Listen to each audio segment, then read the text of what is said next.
Hello students, कैसे हैं आप सब। आई होप आप सब बहुत अच्छे होंगे। तो आज की हमारी वीडियो होने वाली है रिप्रोडक्टिव हेल्थ के ऊपर। ठीक है, सो सबसे पहले इसकी डेफिनेशन देख लेते हैं। According to the World Health Organization WHO, reproductive health means total wellbeings in all aspects of reproduction, that is physical, emotional, behavioural और social.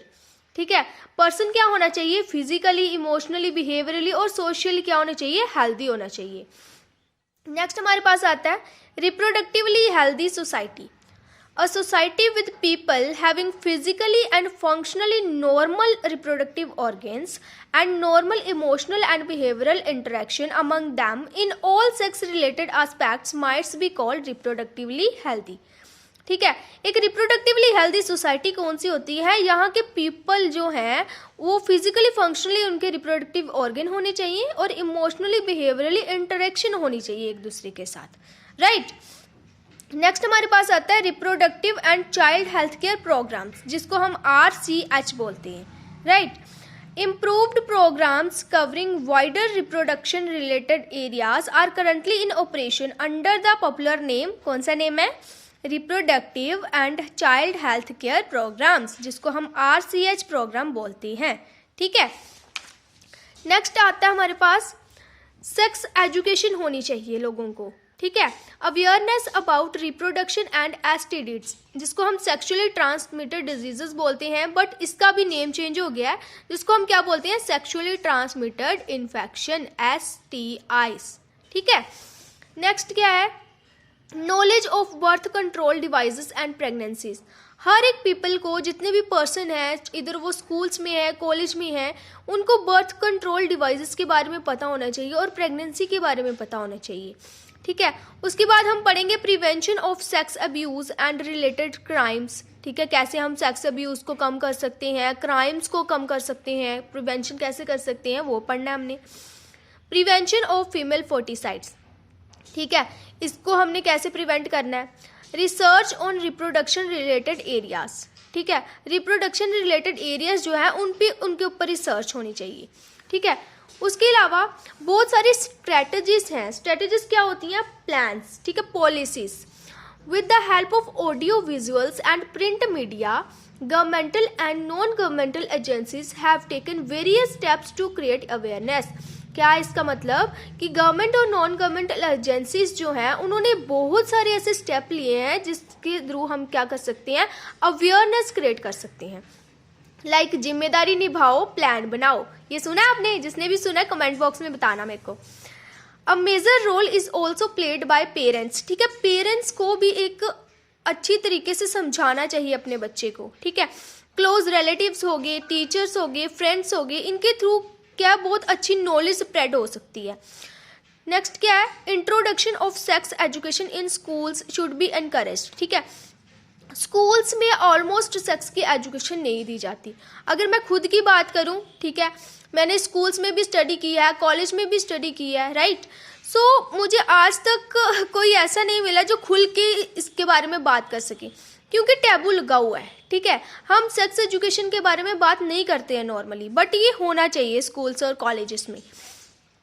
Proper information should be provided about reproductive organs. ठीक है, हमारे जो reproductive organs हैं उसकी हमें knowledge होनी चाहिए proper.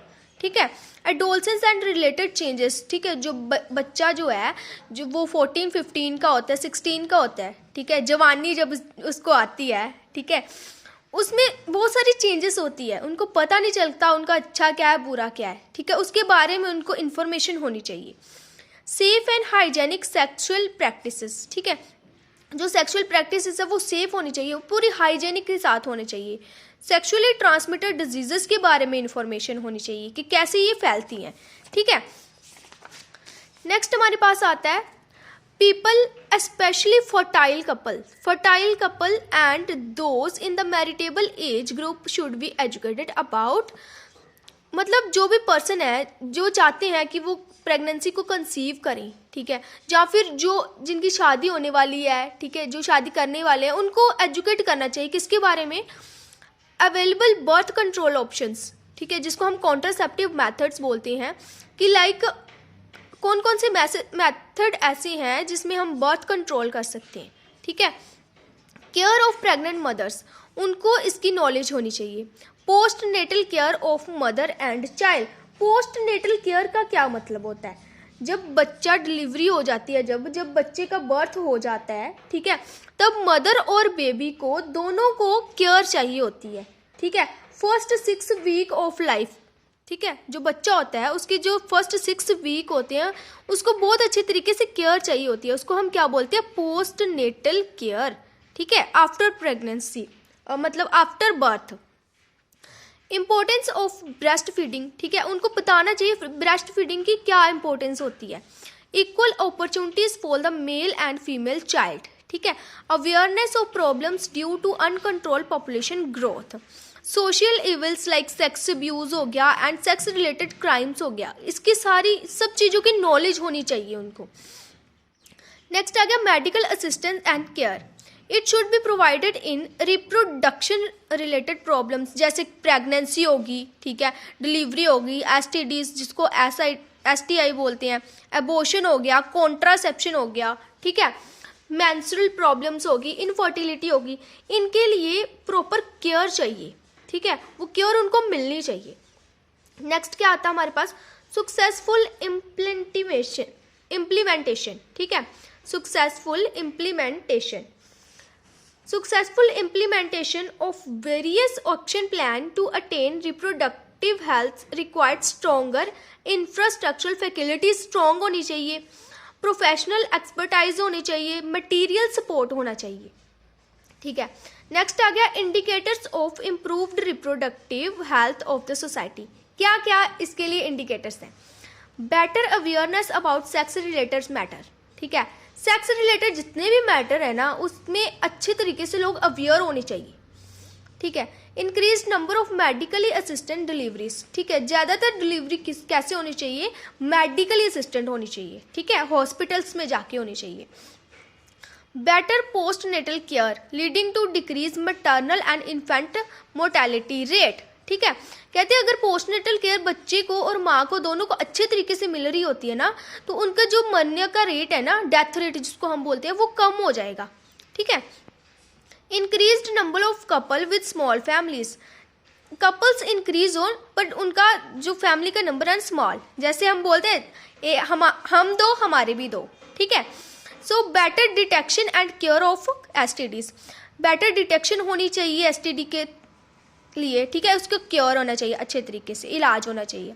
Overall increased medical facilities for all sex related problems, ठीक है। ओवरऑल क्या कहता है कि जितने भी सेक्स रिलेटेड प्रॉब्लम है ना उसके लिए जो मेडिकल फैसिलिटीज है वो ज़्यादा इंक्रीज होनी चाहिए पहले से, ठीक है। नेक्स्ट क्या आ जाता है हमारे पास? Population explosion. सबसे पहले इसका मतलब आपको पता होना चाहिए पॉपुलेशन एक्सप्लोजन क्या होता है।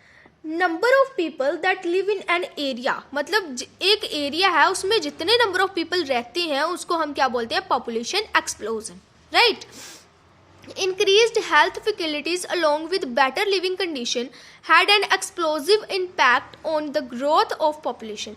कहता है एक जो मतलब इलाका है, कोई एरिया है, वहाँ पर अगर हेल्थ फैसिलिटीज अच्छी होंगी, बेटर लिविंग कंडीशंस होंगी तो वहाँ पर पॉपुलेशन ग्रोथ के चांसेस क्या होंगे? ज़्यादा होंगी। The world population which was around 2 billion in 1900 रोग टू अबाउट 5 बिलियन इन 2000, ठीक है। ये 7.8 बिलियन मैंने लिखा क्योंकि ये NCERT में लिखा हुआ है, ठीक है, सो आपने इसको ज़्यादा अच्छे तरीके से पढ़ना है। नेक्स्ट क्या आ जाता है? Our population which was approximately 350 million at the time of our independence reach closer to 1 billion marked by 2000 and closer 1 billion in May 2000, ठीक है। Every 6th person in the world is an Indian, ठीक है। According to 2001 census report that population growth rate was still around 1.7%, यानी कि 17 per thousand per year, ठीक है। Such an alarming growth rate could leads to an absolute scarcity of even the basic requirements like food हो गया, shelter हो गया, clothing हो गया, ठीक है। अगर population growth ज़्यादा होगी है, ठीक है, तो जो लोग हैं उनकी डिमांड्स भी ज़्यादा होंगी, ठीक है। फूड, शेल्टर और क्लोथिंग वो क्या होंगे? कम होंगी, उनकी बेसिक रिक्वायरमेंट्स जो है। So in spite of significant progress made in these areas. ठीक है, नेक्स्ट हमारे पास क्या आ जाता है, probable reasons for population explosion. इसके कारण क्या है, पॉपुलेशन एक्सप्लोजन क्यों हो रहा है, ठीक है, उसके क्या कारण है। A rapid decline in death rate, ठीक है, डेथ रेट क्या हो रहा है, कम होता जा रहा है। मैटरनल मोर्टेलिटी रेट, ठीक है, इन्फेंट मोर्टेलिटी रेट, ये सब क्या हो रहे हैं, डिक्लाइन हो, कम हो रहे हैं। Increase in number of people in reproductive age. ठीक है, नेक्स्ट क्या आता है, measures to check population growth rate. ठीक है, कौन कौन से मेजर्स हैं जिनको हमें ध्यान में रखना चाहिए। To motivate smaller families by using various contraceptive methods. ठीक है, बहुत ज़्यादा इंपॉर्टेंट पॉइंट है कि हमें जो छोटी छोटी फैमिलीज है ना, उनको हमें मोटिवेट करना चाहिए कि वो कॉन्ट्रासेप्टिव मैथड्स का यूज़ करें।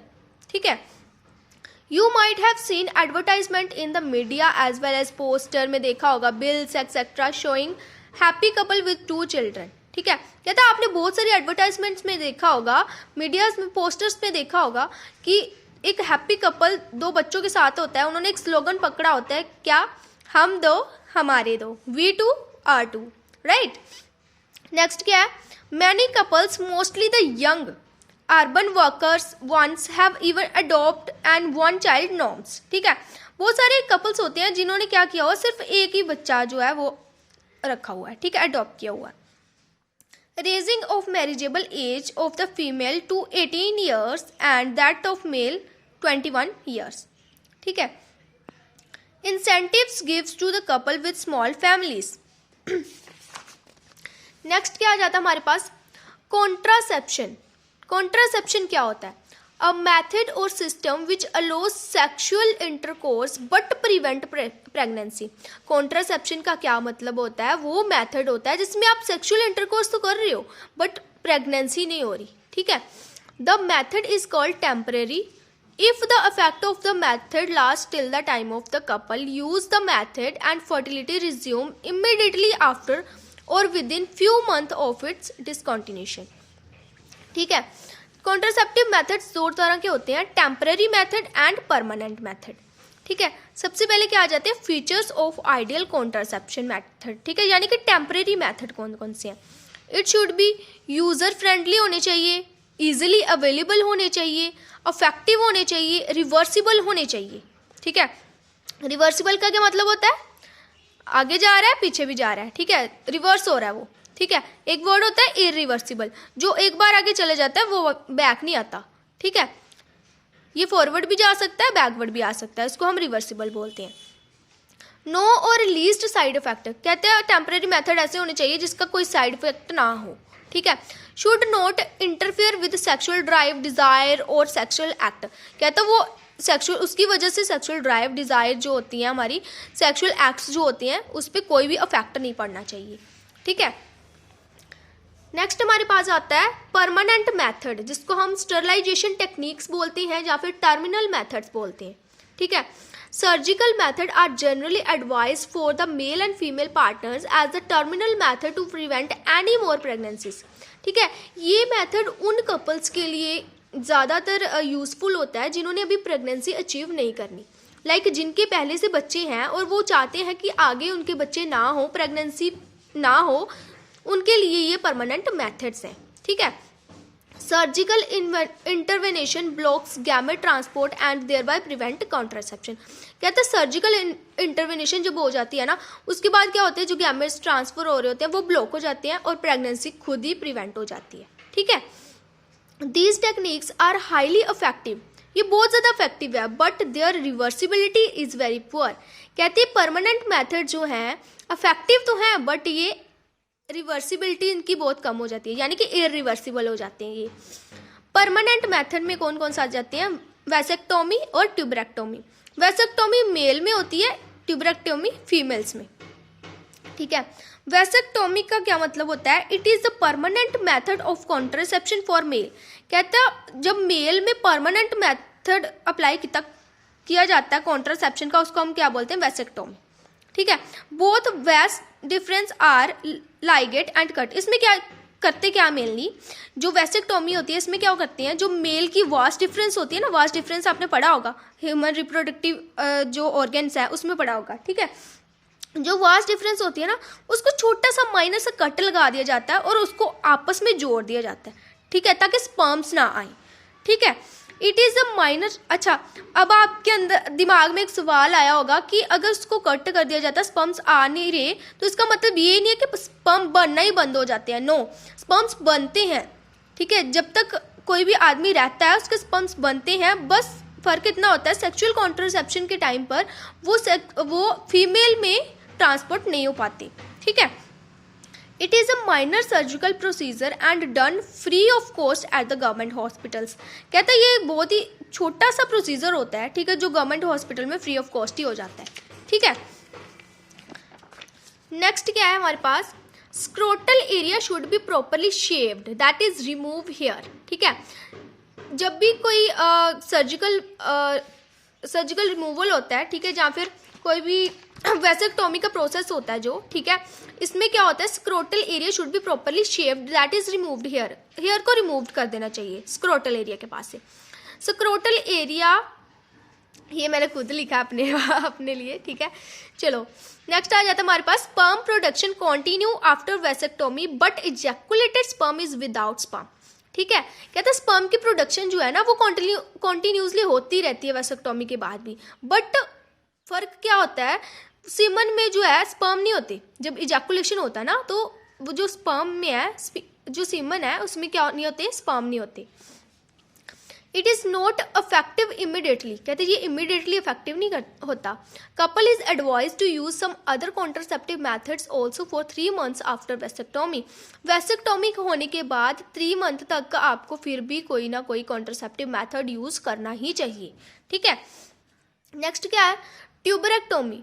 ट्यूबरेक्टोमी फीमेल्स के लिए होती है, ठीक है। It is the permanent method of contraception for female. Female के लिए परमानेंट मेथड जो है कॉन्ट्रासेप्शन का वो है tubectomy. A small part of fallopian tube is removed और tied up through a small incisions in the abdomen और through vagina, ठीक है। इसमें क्या किया जाता है, फेलोपियन ट्यूब्स को रिमूव किया जाता है और टाई अप कर दिया जाता है आपस में। इट इज़ अफेक्टिव इमिडिएटली, ये इमिडिएटली इफेक्टिव हो जाती है।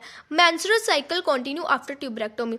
आपने ट्यूबरेक्टोमी करवा दी है, इसका मतलब ये नहीं है कि आपकी मेंस्ट्रुअल साइकिल पे कोई भी इफेक्ट पड़ेगा, वो कंटिन्यू ही रहेगा। The released oocyte is destroyed by phagocyte, यानी कि जो oocytes जो रिलीज हो रहा होता है ना फीमेल्स में मेंस्ट्रुअल साइकिल के दौरान, वो क्या होता है, फैगोसाइटोसिस के थ्रू डिस्ट्रॉय हो जाता है, ठीक है। सो आज की वीडियो में इतना ही। नेक्स्ट वीडियो में हम पढ़ेंगे कॉन्ट्रासेप्टिव मेथड्स के बारे में, ठीक है। सो अगर आपको वीडियो पसंद आ रही है, आपको मेरे नोट्स अच्छे लगते हैं, तो प्लीज़ वीडियो को लाइक कर देना, शेयर कर देना अपने सभी फ्रेंड्स में जिनको भी नोट्स की ज़रूरत है, हैंड रिटन नोट्स की, ठीक है। और चैनल को सब्सक्राइब कर लेना। और अगर आपको इसके अलावा किसी और टॉपिक पे चाहिए कोई वीडियो, तो आप मुझे ज़रूर बताना कमेंट करके, ठीक है। तब तक के लिए बाय बाय, मिलते हैं नेक्स्ट वीडियो में।